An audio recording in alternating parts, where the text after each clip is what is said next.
Hi, friends. I'm Father Kerry Walters, pastor of Holy Spirit American National Catholic Church, and this is another Holy Spirit moment.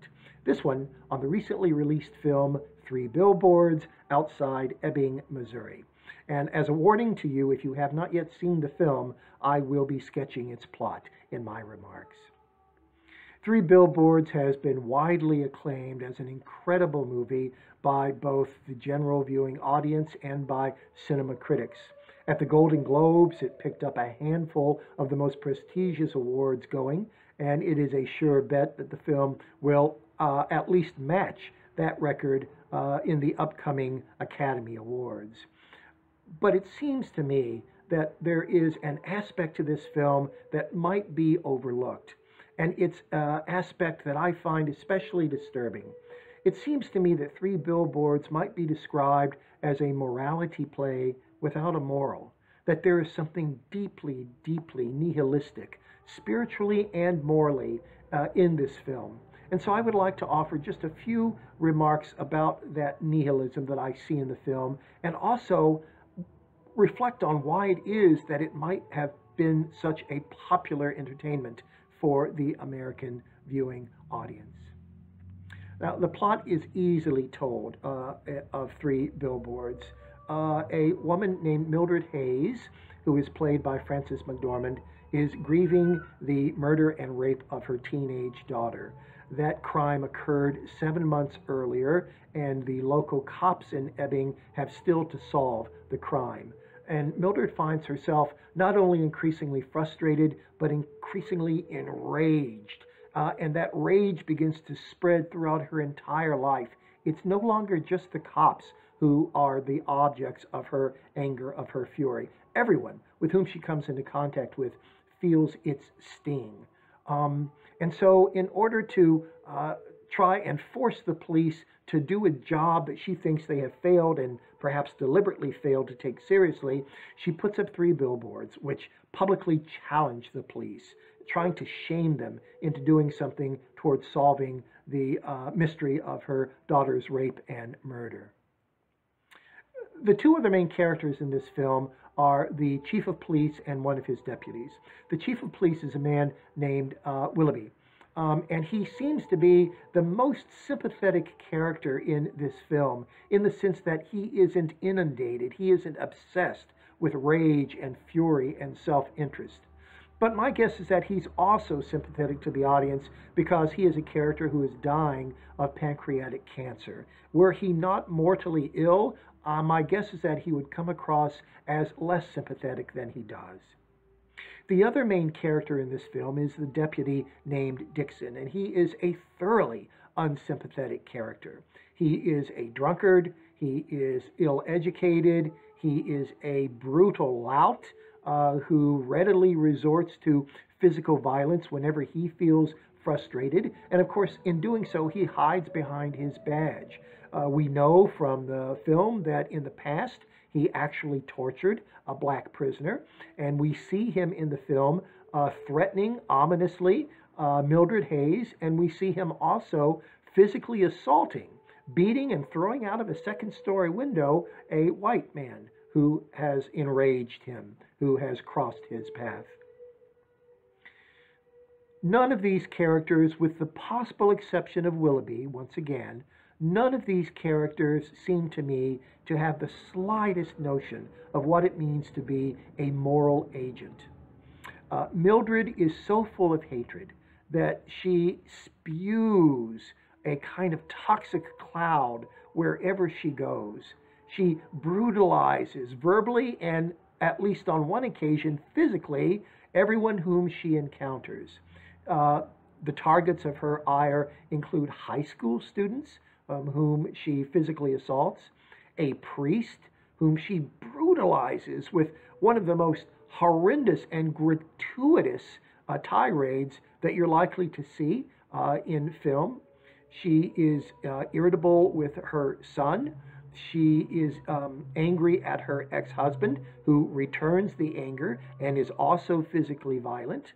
She apparently didn't have a very good relationship with the teenage girl who was murdered, and that guilt over that might be part of the motivation for her sense of frustration and rage. She is a person who is in search of vengeance, of raw justice, and it's not at all clear entirely what her motive is, although one suspects after a while that Mildred has been angry about one thing or another her entire life, and that this horrible tragedy that's occurred has crystallized that anger. Dixon is very much like her. He has been raised by an overbearing, crude mother, and the anger that she projects seems to have been internalized by him. Well, at one point, Dixon is the victim of a fire that Mildred has deliberately set. And that seems to be a kind of turning point for both of them.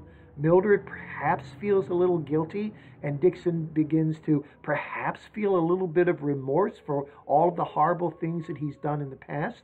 But if there is that turning point, it is so subtle as to be practically unnoticeable unless you read a lot into the film.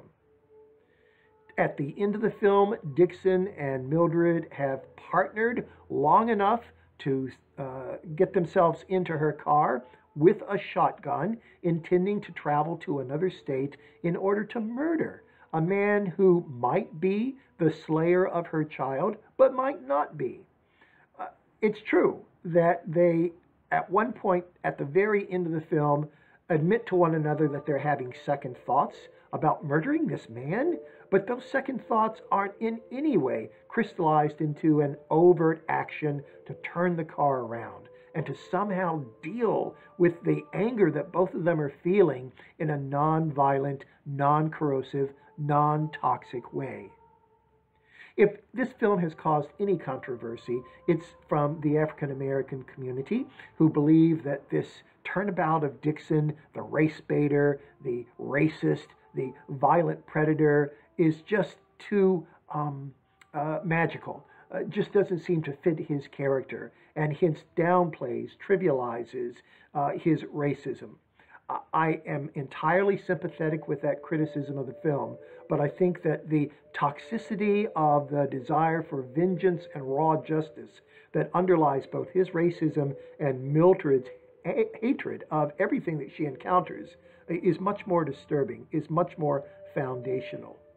So I see no redemption, no grace, no moral awakening, much less a spiritual awakening at all in this film, which for me raises the puzzling and vexing question of why it is so popular. Is its popularity nothing more than a function of the film's aesthetic quality? Perhaps, but the film's aesthetic quality has been criticized, and I think rightfully so, by certain people as being too compact, too much crammed into a 2-hour movie, too many scenes, bad editing. Is the film the popularity of the film, is it a reflection of our current identity politics? That is the film being received so favorably because it depicts a woman who is finally fighting back against what she considers to be injustice and oppression? I suspect that that's a big reason for a lot of the audience approval of this film. But I worry that part of the reason as well for the attractiveness of this film is that it somehow speaks to an inner emptiness, to a nihilism that many people in this country are feeling. The film is so devoid of any direction, so devoid of any possibility of grace or redemption, that I worry that it somehow rings a bell with people who view it, who likewise feel that there's no way out, there's no exit, there's no good, there's no bad, there's only a sense of malfeasance and a sense of vindictiveness that we have to cope with, and that if there is any justice whatsoever that we can expect in this world, it is a raw justice, a kind of vengeance justice. At one point in the film, you think for a second that Mildred is really in the presence of a moment of grace. She's planting flowers under the billboards that challenge the cops, and a deer comes out of the woods and and grazes next to her. And Mildred's face softens, and she asks herself, could this be the spirit of my daughter who is coming back to somehow tell me that she approves of what I'm doing? But then Mildred's face hardens again, and she says, nope, she's gone. She's dead. That's it. It's over. There is no hope in this film. There is no future in this film. There is only an ever-present anger and hatred and willingness to do violence in response to what is perceived as the unfairness of reality. And that, my friends, makes this film, at least for me, a troubling morality play without a moral. I'm Father Kerry Walters. Thank you very much for watching. I will see you next time.